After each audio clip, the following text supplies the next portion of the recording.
Mon mari m'a forcé à vider notre chambre pour que son frère et sa belle-sœur puissent emménager. Il a vidé mes économies, et quand je lui ai tenu tête, il a dit « Tu te débrouilleras ».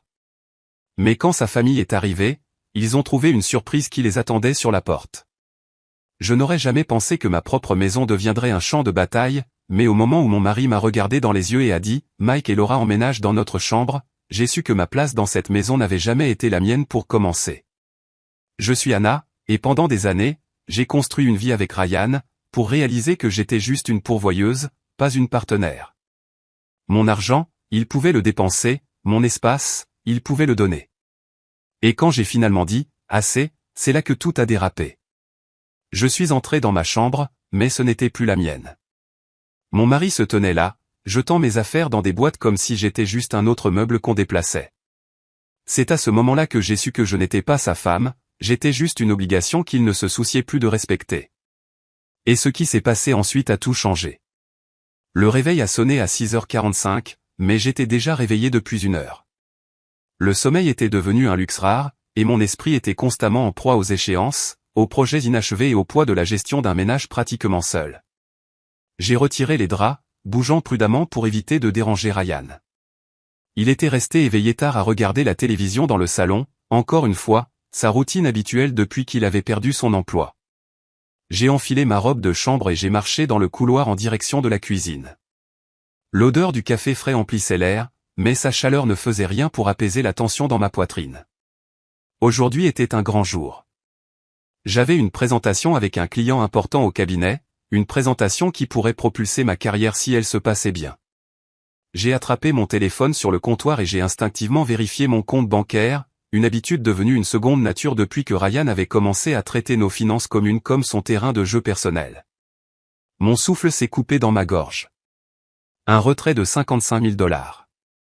J'ai regardé l'écran, souhaitant que les chiffres changent, que ce soit une sorte d'erreur, mais c'était là, un trou béant dans nos économies, de l'argent que j'avais méticuleusement mis de côté pour les factures, les urgences, et pour la simple assurance que j'avais le contrôle sur au moins une chose dans ma vie.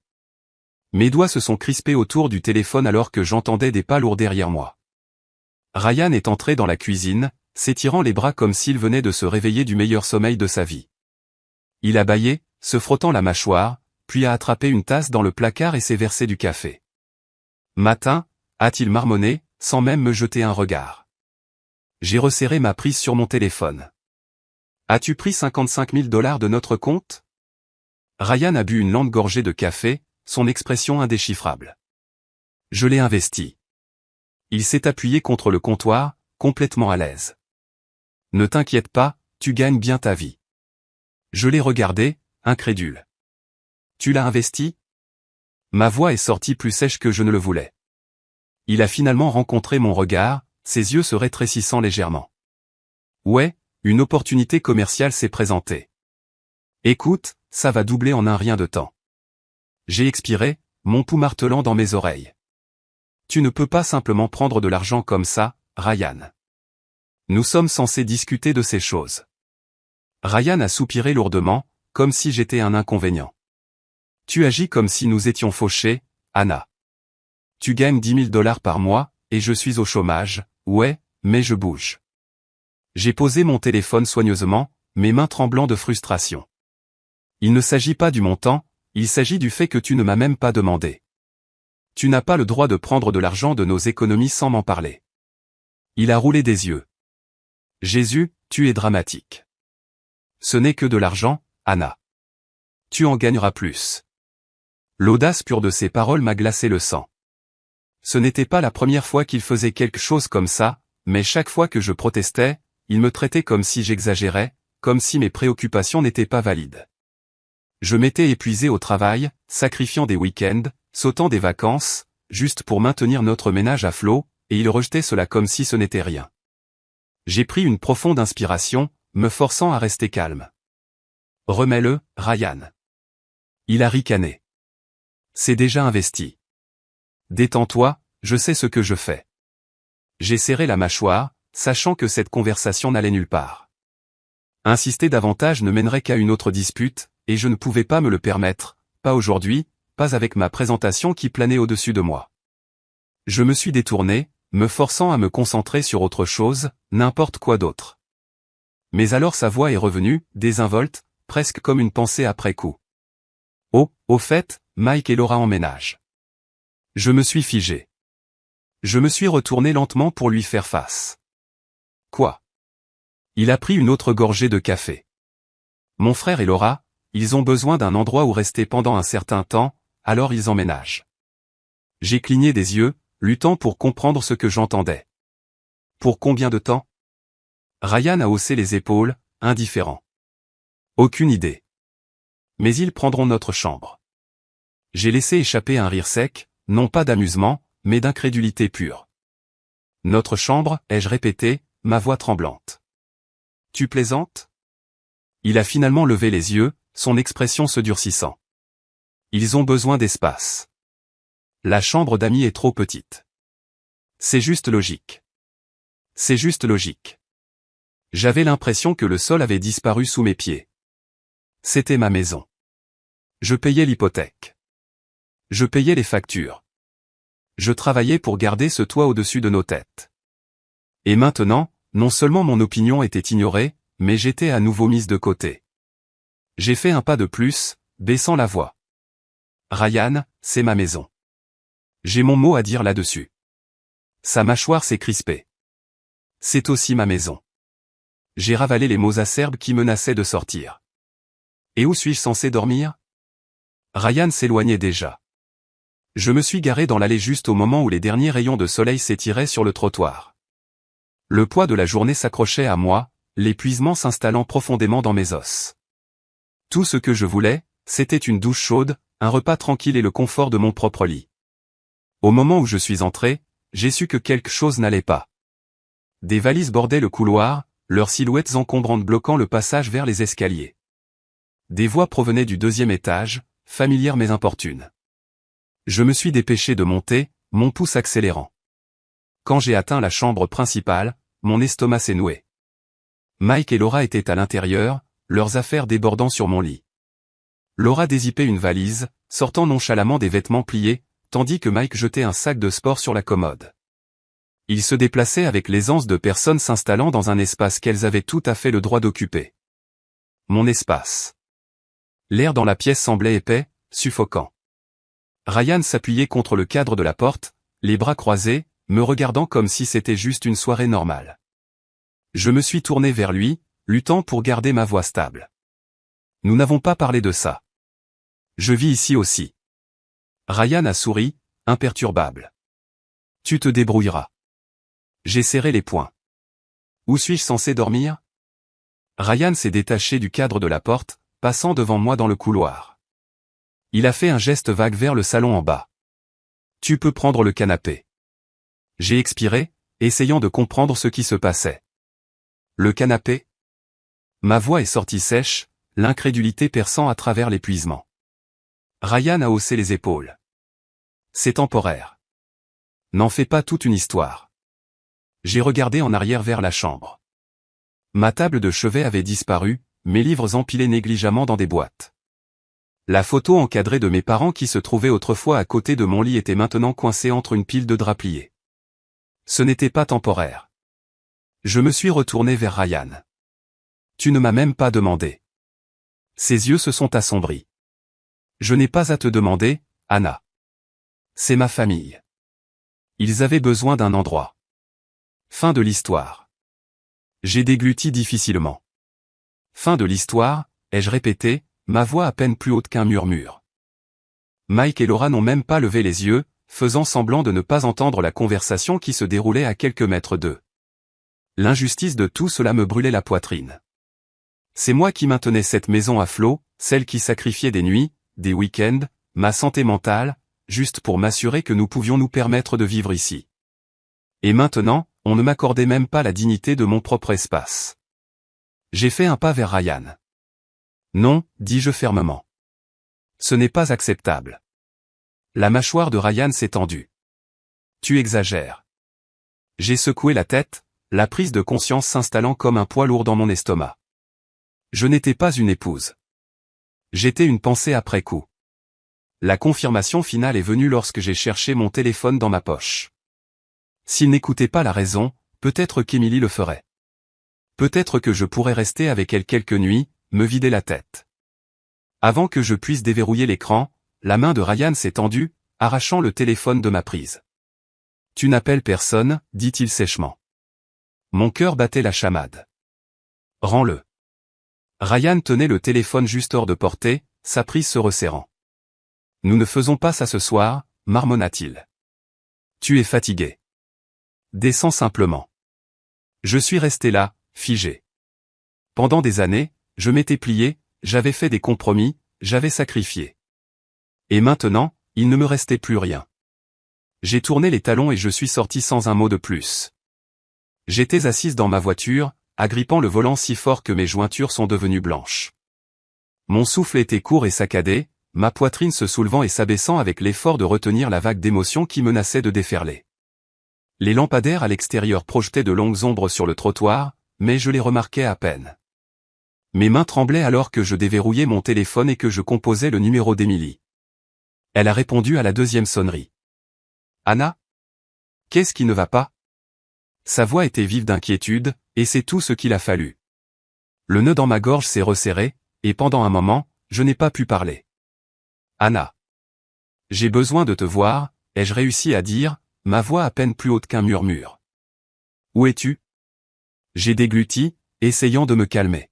« Le Magnolia Café. »« J'arrive. »« Reste là. » L'appel s'est terminé, me laissant seul avec le silence assourdissant de ma voiture. 15 minutes plus tard, Émilie s'est glissée sur la banquette en face de moi, à notre table habituelle dans le coin.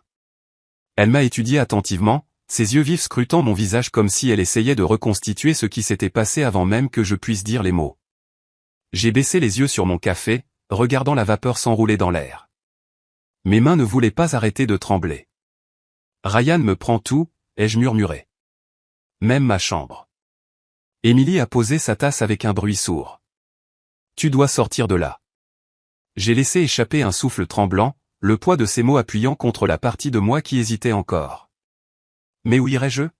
« Avec moi, dit-elle sans hésitation. Tu ne retournes pas là-bas. » J'ai levé mon regard pour rencontrer le sien, cherchant du réconfort, quelque chose pour me stabiliser. Émilie avait toujours été la forte, celle qui ne laissait personne la bousculer. J'étais comme ça autrefois, n'est-ce pas ? Mon téléphone a vibré sur la table, brisant le moment. L'écran s'est allumé avec le nom de Ryan. « Où es-tu ? Rentre à la maison maintenant. » Émilie a arraché le téléphone avant que je puisse réagir. Elle a regardé l'écran, ses lèvres se pinçant en une ligne mince. Puis, d'un mouvement décidé, elle a bloqué le numéro. « Tu ne lui dois rien, dit-elle fermement, faisant glisser le téléphone vers moi. J'ai expiré lentement, la finalité de son action s'installant sur moi. Pour la première fois, j'ai vu ma vie pour ce qu'elle était devenue, piégée, suffocante, contrôlée. J'ai redressé les épaules. Je pars. L'expression d'Émilie s'est adoucie, un soupçon de soulagement traversant son visage. Bien, dit-elle. Allons-y, pour la première fois depuis longtemps, je me sentais en contrôle. J'ai fermé la fermeture éclair de mon sac de voyage, mes mains tremblant à chaque mouvement. Mon cœur battait contre mes côtes alors que je balayais la pièce du regard une dernière fois, m'assurant d'avoir tout ce dont j'avais besoin. La chambre me semblait étrangère maintenant, dépouillée de chaleur, dépouillée de tout sentiment d'appartenance. Juste au moment où j'atteignais la poignée de la porte, la voix de Ryan a coupé le silence. « Où crois-tu aller » Je me suis figé.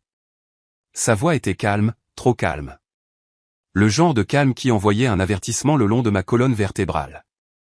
Je me suis retourné lentement pour le voir debout dans l'embrasure de la porte, les bras croisés, son expression indéchiffrable. Il me barrait le chemin, sa présence remplissant l'espace entre nous, transformant la pièce déjà étouffante en quelque chose d'insupportable. Je reste chez Émilie ce soir. J'ai forcé ma voix à rester stable, mais l'air entre nous s'est épaissi alors que les mots s'installaient. Ryan a laissé échapper un rire bas et sans humour, s'avançant. Ça n'arrivera pas, j'ai agrippé plus fort la sangle de mon sac. Ce n'est pas à discuter, dis-je en relevant le menton. Il a fait un autre pas de plus. Tu crois que tu peux juste partir ? Son ton était incrédule, comme si j'avais suggéré quelque chose d'impossible. C'est ta maison. Je suis ton mari. Ces mots se sont tordus dans mes entrailles, mais je n'ai pas reculé. Ma maison? J'ai fait un geste autour de la pièce, ma frustration débordant. Tu l'as donnée. Tu ne m'as même pas demandé. Tu ne me demandes plus rien à propos de quoi que ce soit.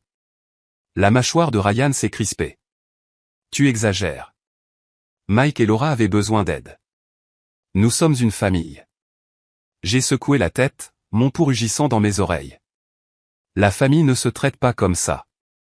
Il a ricané, son visage se durcissant. Tu appartiens ici, Anna. Tu es ma femme.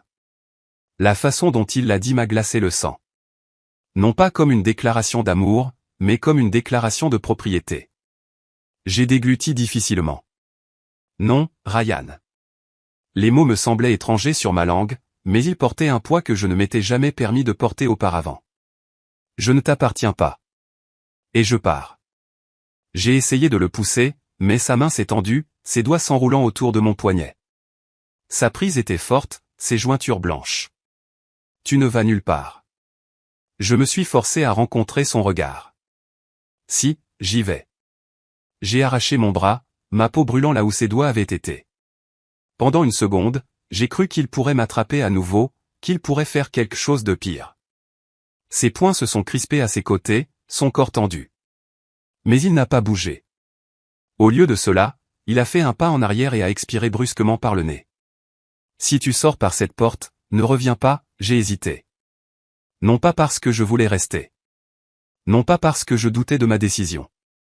Mais parce que je savais, à ce moment-là, que c'était ça. Le point de rupture final. J'ai atteint la poignée de la porte. Ryan n'a pas essayé de m'arrêter cette fois. Je suis sorti dans le couloir, mon souffle court, mon cœur martelant si fort que ça faisait mal. L'air semblait différent à l'extérieur de la chambre, plus léger, même si le poids des années s'accrochait encore à moi.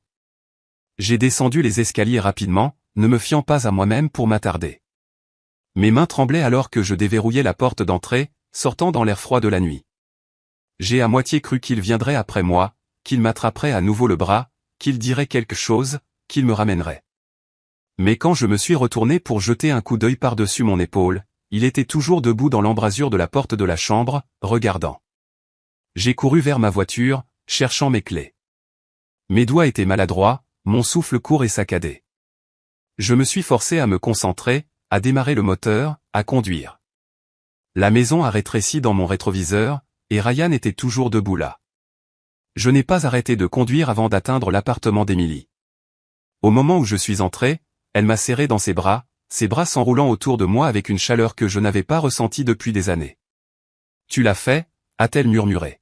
« Tu es en sécurité maintenant. » Le soulagement m'a envahi, mais en dessous, il y avait autre chose. Quelque chose de vif, quelque chose de persistant. Parce que je savais que ce n'était pas fini. Je fixais la vapeur tourbillonnante qui s'élevait de monter, mes mains enroulées autour de la tasse en céramique chaude, mais le froid dans ma poitrine refusait de se dissiper. Tout mon corps tremblait encore, l'adrénaline de ma fuite s'estompant, mais laissant derrière elle l'épuisement et l'incertitude. Emily était assise en face de moi à sa petite table à manger, son appartement rempli de l'odeur familière des bougies à la vanille et du café frais. Cela aurait dû être réconfortant, mais tout ce que je ressentais, c'était un sentiment de malaise rongeant. Emily a tendu la main sur la table, posant sa main sur la mienne. « Tu es en sécurité maintenant » dit-elle, sa voix ferme. « Mais Ryan ne va pas juste laisser tomber, n'est-ce pas ?» J'ai dégluti difficilement. « Non » admis-je. « Il ne le fera pas » le poids de cette vérité m'oppressait. Ryan avait toujours obtenu ce qu'il voulait, toujours rejeté mes préoccupations, toujours attendu de moi que je cède. L'idée qu'il accepte simplement que j'étais parti semblait impossible.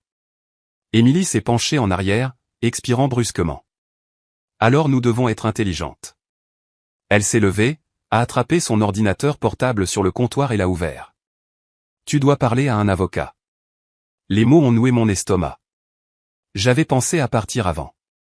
J'avais imaginé à quoi pourrait ressembler la vie sans lui. Mais prendre réellement les mesures pour le faire, pour mettre fin à ce mariage légalement, me semblait écrasant. Divorce, ai-je murmuré, le mot étranger sur ma langue. Je n'aurais jamais pensé que je ferais ça. Les yeux d'Emily se sont adoucis. Tu mérites mieux, Anna. Et tu n'as pas à faire ça seul. J'ai pris une inspiration tremblante et j'ai hoché la tête. Nous avons cherché des avocats dans la région, parcourant les profils et lisant les critiques. Mes mains étaient froides alors que je faisais défiler les cabinets d'avocats spécialisés dans les affaires familiales, la réalité de ma situation s'imposant à moi à chaque clic. Émilie n'a pas hésité. Elle a cliqué sur un nom, composé le numéro et m'a tendu le téléphone. Il a sonné 2 fois avant qu'une voix calme et professionnelle ne réponde. Lisa Grant, droit de la famille. Comment puis-je vous aider? J'ai dégluti, la gorge sèche. Salut, J'ai besoin de demander le divorce, dis-je, ma voix à peine plus haute qu'un murmure. Il y eut une brève pause avant que la voix de Lisa ne revienne, ferme mais gentille. D'accord. Pourquoi ne me parlez-vous pas un peu de votre situation? J'ai expiré, me forçant à parler. Pendant que j'expliquais, Lisa écoutait, intervenant occasionnellement avec des questions de clarification. Elle n'a semblé surprise par rien de tout cela. Cela, plus que toute autre chose, m'a fait réaliser à quel point les histoires comme la mienne devaient être courantes. Quand l'appel s'est terminé, j'ai posé le téléphone sur la table, mes mains tremblant à nouveau. Mais cette fois, ce n'était pas de peur. C'était d'autre chose. Je le faisais. Je le quittais vraiment. Émilie m'a souri, la fierté brillant dans ses yeux. Avant que je puisse répondre, mon téléphone a vibré sur la table. Ryan. Je ne voulais pas regarder, mais mes mains ont bougé d'elles-mêmes. L'écran s'est allumé avec une série de messages. Rentre à la maison maintenant. Tu fais une erreur. Tu le regretteras. J'ai inspiré brusquement, mon estomac se nouant. Émilie a arraché le téléphone avant que je puisse réagir. Elle a lu les messages, son expression s'assombrissant. Puis, sans un mot, elle a bloqué le numéro et a reposé le téléphone. Plus maintenant, Anna, dit-elle, sa voix inébranlable. Il ne te contrôle plus. J'ai laissé échapper un souffle que je n'avais pas réalisé retenir. Les mots de Lisa résonnaient dans mon esprit. La première chose demain, nous demanderons une ordonnance restrictive. Pour la première fois depuis longtemps, j'ai ressenti quelque chose qui ressemblait à de l'espoir. Je me suis tourné vers Émilie, serrant sa main fermement. Je le fais vraiment, ai-je murmuré. Je le quitte vraiment. Elle a serré ma main. Oui, dit-elle. Tu le fais. Et pour la première fois, j'y ai cru. Bang, bang, bang. J'ai sursauté, mon souffle se coupant dans ma gorge. Mon pouls martelait dans mes oreilles alors que j'essayais de m'orienter dans l'obscurité. Il a fallu une seconde pour que la brume du sommeil se dissipe, pour que je me souvienne où j'étais. L'appartement d'Émilie. En sécurité. Loin de Ryan. Ou du moins, je l'avais cru. Un autre coup violent a secoué la porte d'entrée.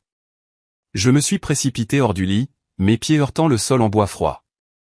Émilie était déjà dans le couloir, son téléphone serré fermement dans sa main. Elle a porté un doigt à ses lèvres, puis s'est dirigée sur la pointe des pieds vers la porte, regardant à travers le judas. Elle a inspiré brusquement. C'est Ryan, a-t-elle murmuré. Mon estomac s'est noué. Un autre coup contre la porte, puis sa voix, épaisse de colère et d'autre chose, d'alcool. Anna. Ouvre la porte. Nous devons parler. Les doigts d'Émilie se sont resserrés autour de son téléphone. J'appelle les flics, a-t-elle murmuré en reculant. Non, ai-je murmuré, secouant la tête, mon corps figé.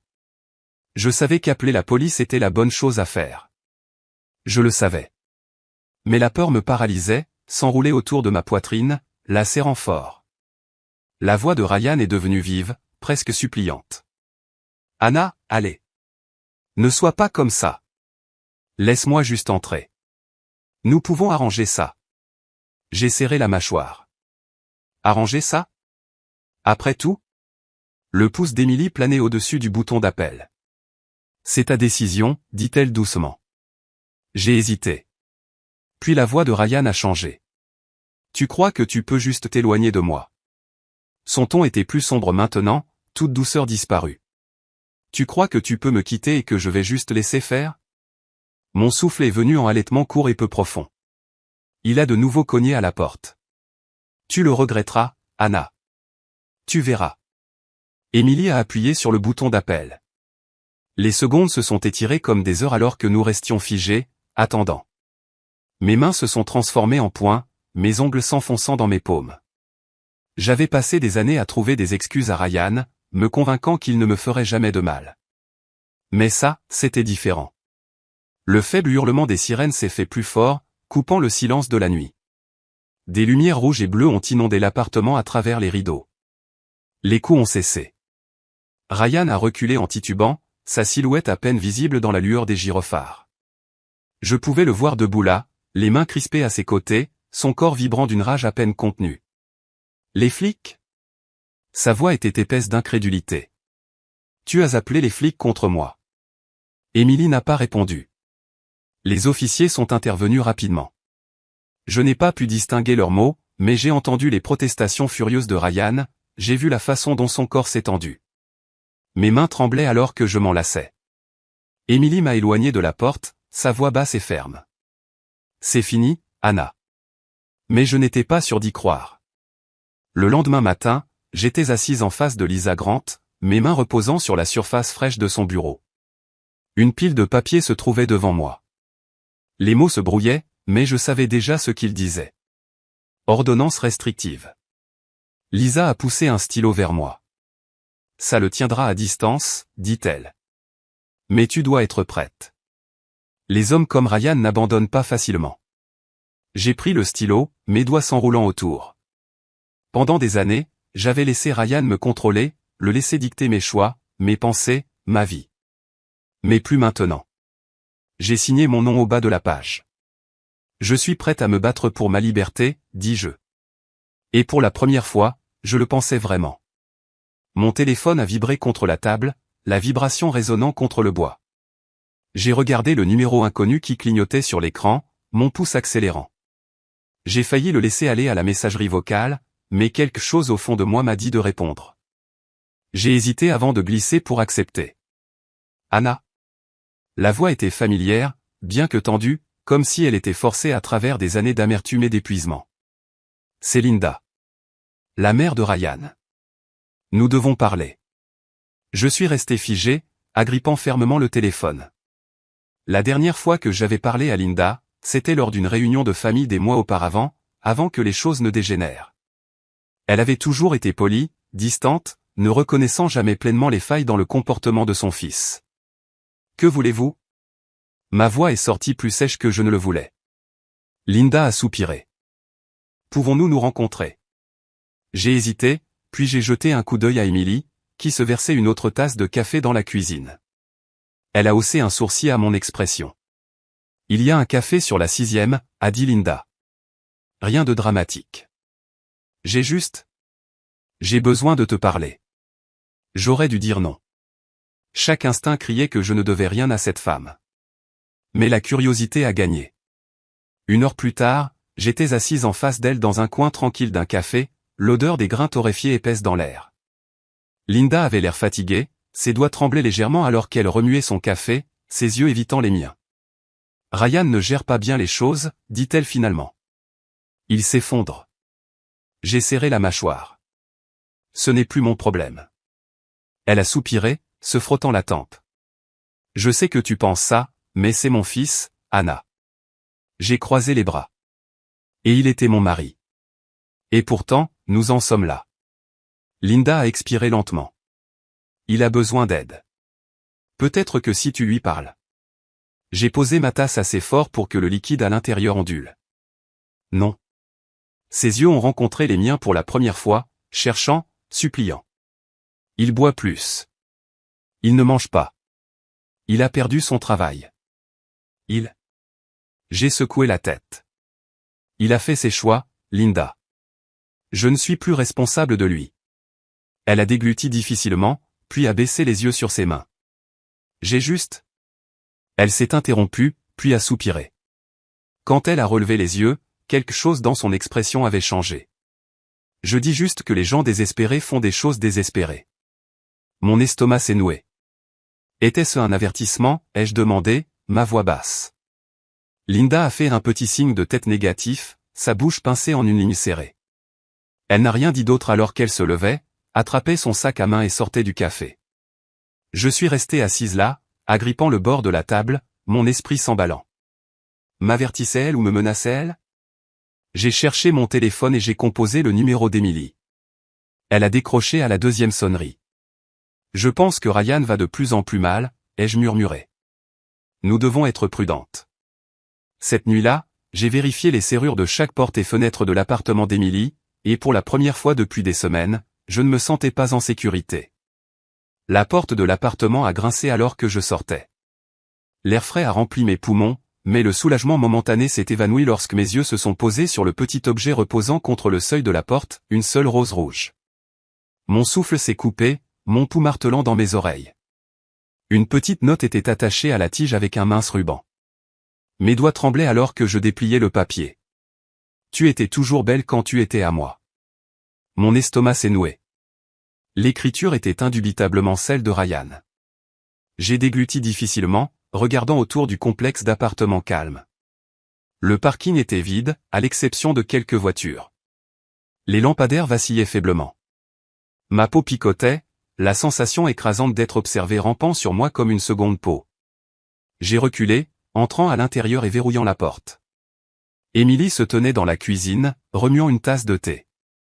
Quand elle a vu mon visage, elle a immédiatement posé la tasse. « Anna, qu'est-ce qui ne va pas ?» Sans un mot, j'ai brandi la note.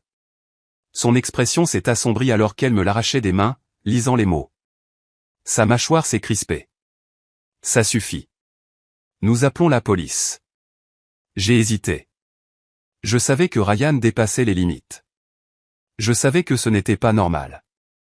Mais une partie de moi, la partie encore conditionnée à tout remettre en question, murmurait que j'exagérais peut-être. Emily n'a pas attendu que je me décide. Elle a attrapé son téléphone, sa voix vive alors qu'elle parlait dans le récepteur. « Oui, nous avons besoin qu'un officier vienne. » Violation d'une ordonnance restrictive. 1 heure plus tard, le détective Martinez se tenait dans le salon, feuilletant son carnet. Il avait la petite quarantaine, son visage marqué par le genre d'épuisement qui venait de gérer trop souvent des situations comme celle-ci. Il a expiré, se frottant l'arête du nez. Techniquement, il n'a pas encore enfreint l'ordonnance restrictive. Il ne s'est pas approché physiquement de vous. J'ai serré les poings. Alors je dois attendre qu'il me fasse réellement du mal avant que vous puissiez faire quelque chose? Le regard de Martinez s'est légèrement adouci. Non, mais il y a une procédure. Nous pouvons documenter cela, augmenter les patrouilles près de l'appartement, mais pour l'instant, tout ce que nous pouvons faire, c'est être prudente. Prudente. Je n'étais pas sûr de pouvoir vivre comme ça encore longtemps. Emily a croisé les bras. Et où est Ryan maintenant? Martinez a vérifié son téléphone, un froncement de sourcils plissant son front. Son appartement est vide. Il n'y est pas allé depuis des jours. Son employeur a signalé qu'il ne s'était pas non plus présenté au travail. Un poids froid s'est installé dans mon estomac. Ryan était parti, et personne ne savait où il était.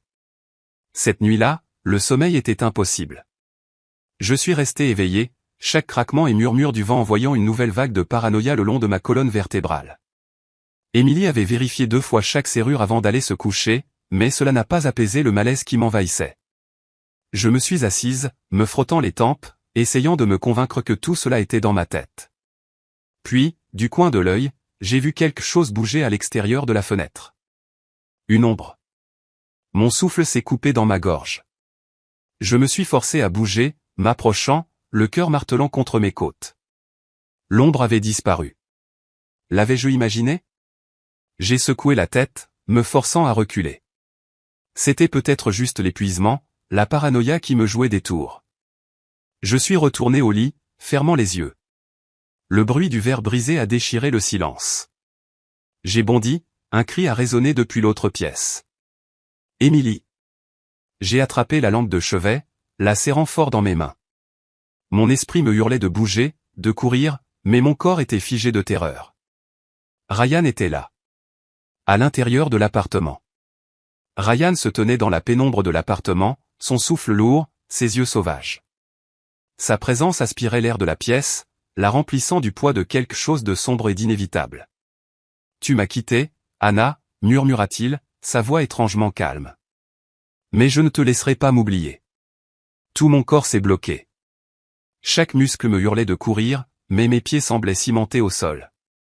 Émilie se tenait derrière moi, agrippant son téléphone, ses jointures blanches. Sors, cracha-t-elle, sa voix vive. Ryan l'ignora.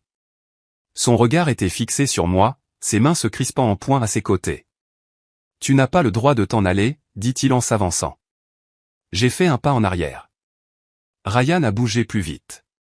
Avant que je puisse réagir, sa main s'est refermée sur mon poignet, sa prise meurtrière. Si je ne peux pas t'avoir, murmura-t-il, ses doigts se resserrant comme un étau, personne ne t'aura. La panique a explosé dans ma poitrine. Mon souffle est venu en halètement peu profond, ma vision se rétrécissant. Mais quelque chose en moi, quelque chose de plus profond, de plus fort, s'est enclenché. Non. Pas cette fois. J'avais passé des années à me recroqueviller sous le contrôle de Ryan, me modelant en quelque chose de plus petit, de plus silencieux. J'avais laissé la peur dicter mes choix. Mais plus maintenant. Je n'étais plus cette femme. J'ai serré ma main libre en un poing et j'ai enfoncé mon coude dans ses côtes aussi fort que j'ai pu. Ryan a grogné de douleur, reculant juste assez pour que je puisse arracher mon bras. Mon pouls rugissait dans mes oreilles, mais mon corps savait quoi faire. Un coup de pied sec à son genou l'a fait chanceler, son équilibre perdu. Émilie criait quelque chose, mais je l'entendais à peine par-dessus le son de mon propre rythme cardiaque. Ryan s'est rapidement remis, son visage se tordant de rage. Tu crois que tu es forte maintenant, ricana-t-il, sa voix venimeuse. Tu crois que tu peux me combattre? J'ai planté mes pieds, ma poitrine haletante. Je sais que je le peux. La voix d'Émilie a coupé la tension. Les flics sont là. Le hurlement des sirènes a rempli la nuit. Des lumières rouges et bleues clignotantes ont inondé les fenêtres. Tout le corps de Ryan s'est raidi, ses yeux se sont dirigés vers la porte, la prise de conscience naissant. Il avait perdu. Pour la première fois, je l'ai vu. Son masque se fissurant. Le poids de ses actions s'enfonçant. 2 officiers ont fait irruption par l'entrée, armes au poing. Les mains où nous pouvons les voir. Ryan n'a pas bougé au début, mais quand il a finalement levé les bras, il y avait un léger tremblement dans ses mains. J'ai regardé les officiers le forcer à genoux, le menotter. Alors qu'il le relevait, il s'est tourné vers moi, son expression indéchiffrable. Pendant des années, j'avais craint ce moment, craint ce qu'il faudrait pour être enfin libre. Mais alors que je rencontrais son regard une dernière fois, je n'ai rien ressenti. Pas de peur. Pas de culpabilité. Pas de doute. Tu ne me contrôles plus, dis-je, ma voix ferme. Les officiers l'ont emmené, ses protestations s'estompant dans la nuit. Des semaines plus tard, je me tenais sur le balcon de mon nouvel appartement, le soleil du matin réchauffant ma peau. Une tasse de café fumant reposait entre mes paumes, l'odeur des grains torréfiés remplissant l'air vif. Pour la première fois depuis longtemps, je pouvais respirer. Mon téléphone a vibré à côté de moi. Un texto. Ethan Collins. Déjeuner demain? Sans pression. Juste des amis. Un petit sourire a joué sur mes lèvres. J'ai pris le téléphone, mes doigts planant sur l'écran un instant avant de taper une simple réponse, demain me convient. En y repensant, je n'aurais jamais cru avoir la force de partir. J'ai passé si longtemps à me convaincre que sacrifier mon bonheur pour quelqu'un d'autre faisait simplement partie de l'amour, du mariage. Mais j'avais tort. L'amour ne devrait jamais vous faire sentir invisible. L'amour ne devrait jamais vous priver de votre voix, de votre foyer ou de votre dignité. Le plus difficile n'a pas été de partir. C'était de réaliser que je méritais de le faire. S'il y a une chose que j'ai apprise, c'est ceci, personne n'a le droit de vous enlever votre paix. Personne ne peut dicter votre valeur.